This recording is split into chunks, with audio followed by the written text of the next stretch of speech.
Welcome to Let Me Fix This. Enjoy the video. You begin by importing threading and an optional helper like time, then define the function that will run in parallel. Keep it focused to avoid blocking. Once done, instantiate threading.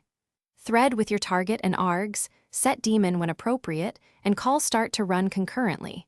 You do this because threads let I/O bound tasks overlap, improving responsiveness. Keep functions short to reduce contention, and make debugging easier as you move into coordination and shared data handling. Next, you coordinate threads. Protect shared resources with lock or rlock so only one thread mutates state at a time. This prevents race conditions. Once threads run, use event or condition to signal work availability or completion. This avoids busy wait loops. Make sure to call join on threads you must wait for, because join ensures orderly shutdown. You do this because safe coordination preserves data integrity and predictable behavior as your application scales or handles. Finally, you wrap up by ensuring threads exit cleanly.